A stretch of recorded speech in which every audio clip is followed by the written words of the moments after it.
Young ladies and gentlemen, good evening to all of you. Once again, you are welcome here on the Everyday Consciences platform.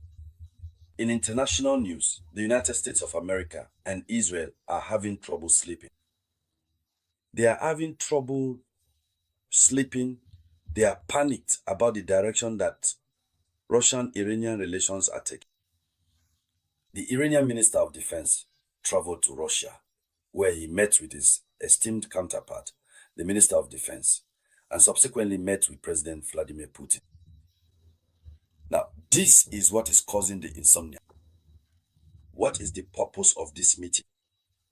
And even before this meeting between the two ministers, one of the main advisors to the Supreme Leader, Ayatollah Ali Khamenei, had traveled to Russia.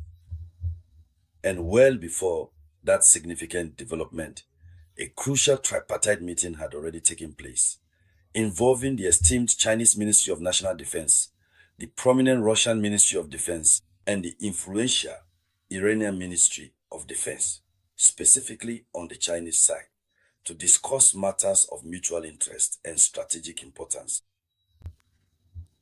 But this time, the presence of the Iranian Minister of Defense in Russia speaks volumes. It says a lot about what is being prepared. A lot of questions are being raised. Do the two nations want to take their partnership further? The answer is yes, since the main purpose of the minister's presence is to strengthen military cooperation. Strengthen military cooperation, but they already have a strategic partnership that involved strengthening their military ties. So this time, if they want to further strengthen their military partnership, what exactly does that mean? When they already have a military agreement, which means they want to go deeper in their relationship. And here is one of the key issues, one of the main questions that worries NATO, that makes the United States question, that makes Israel question, and that keeps Israel up at night. Because it seems that Iran and its allies are getting ready so they won't be caught off guard like what happened recently. Ladies and gentlemen, in this video conference, this is the current event we are going to discuss. And as usual, before continuing with the video conference, during my short break, please allow me to humbly ask you to share the video conference. It needs to be shared in all possible groups. And then, for all those who haven't yet downloaded the Moyin Express app, you need to go and download this application. So, I want to let you know that starting from the beginning of August, I will be on vacation, but I will continue to do shows. There you have it.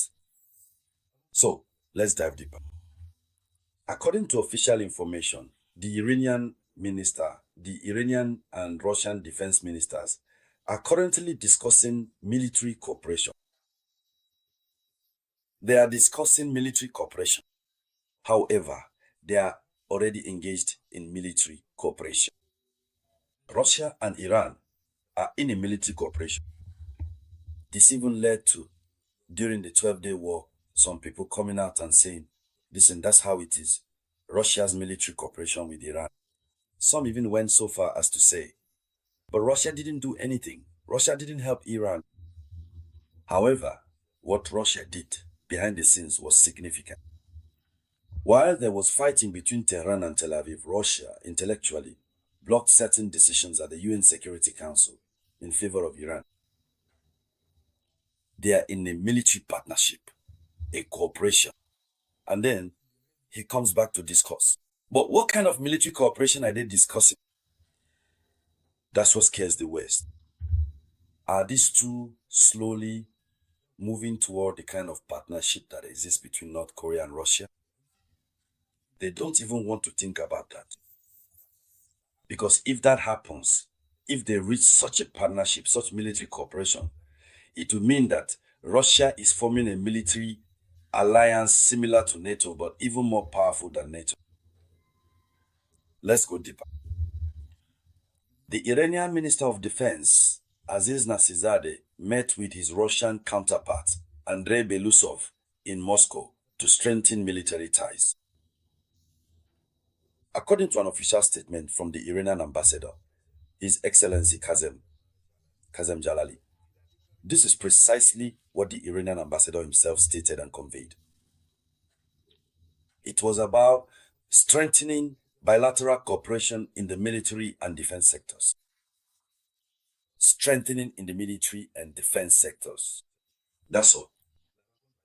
The meeting took place during Nasirzade's visit to the Russian capital. This is what the embassy stated on its Telegram channel.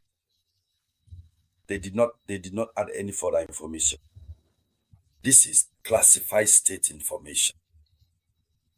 The West is wondering, but then what kind of strengthening of military cooperation are they talking about? When they've already strengthened their military cooperation.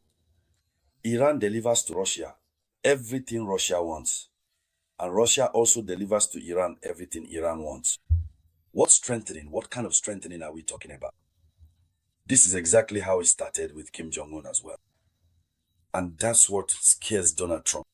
We recently saw Donald Trump saying that he wants to negotiate with North Korea. But that's how it started for North Korea as well.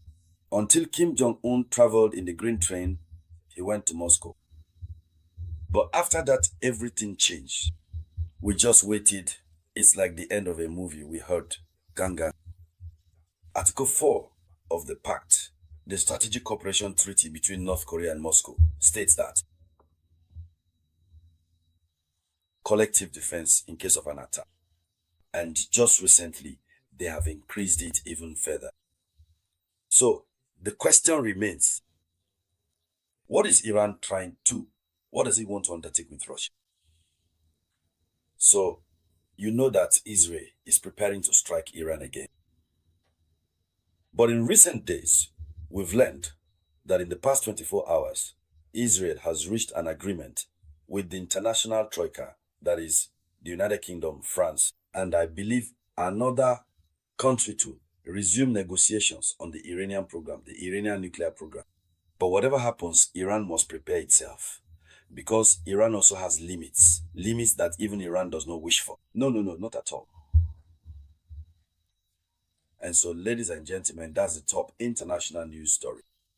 Thank you for sharing it as much as possible. I'll be back with more news for you shortly. This was the voice of your one and only Samouraï.